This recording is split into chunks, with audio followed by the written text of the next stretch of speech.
Hello everyone, আজকে আবার একটা নতুন ভিডিও নিয়ে চলে এসেছি। সেটা হচ্ছে আমার এই নতুন প্রোডাক্টগুলো আমি পারচেস করেছিলাম মিশো থেকে। তো আমার যেই কালা মুখটা দেখছো সেটা কিন্তু বেশ রোদে ঘুরে ঘুরে আমি ইচ্ছাকৃতই ট্যান ফেলেছি। আর এই বিভৎস রকমের যে কালা ফেসটা সেটাকে আমার ফর্সা করতে হবে, কারণ আমি নিজেও তো বিউটিশিয়ান, মেকআপ আর্টিস্ট। নিজে যদি কালা হয়ে রাস্তায় ঘুরি তা আমার দেখে তো কেউ আসবে না। তো আমি অ্যাট ফার্স্ট প্রথমে আমার এই কিটটার মধ্যে যেহেতু ছিল না, ওই কী বলে ওটাকে, ক্লিনজার ছিল না, তো আমি আমার একটা আলাদা ক্লিনজার দিয়ে মুখটাকে ভালো করে পরিষ্কার করে নিয়ে তারপরে কিন্তু এই যে ডিটানটা লাগাইছি। ডিটান লাগানোর পরে তারপরে এটাকে কিন্তু ভালো করে জল দিয়ে র্যাপিং করে এটার উপরেই কিন্তু স্ক্রাবিং দিয়ে ভালো করে পরিষ্কার করে নিয়েছি।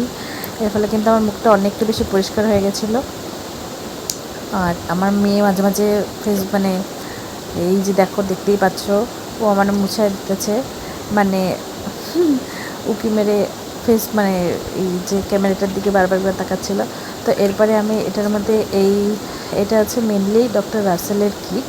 তো এটার মধ্যে যে 4টে প্রোডাক্ট ছিল তার মধ্যে জেলটাই আমি গরমকালে বেশি প্রেফার করি ফেস মাসাজের জন্য। তো এটা দিয়ে কিন্তু হালকা হাতে যতটুকু হয় নিজের মতো করে ফেসে মাসাজ করে নেওয়ার পরে, আর প্যাকও যেহেতু এটার মধ্যে ছিল না, তো আমি কিন্তু মুলতানি মাটিটার প্যাক বানিয়ে পুরো মুখটাতে মেখে নিলাম।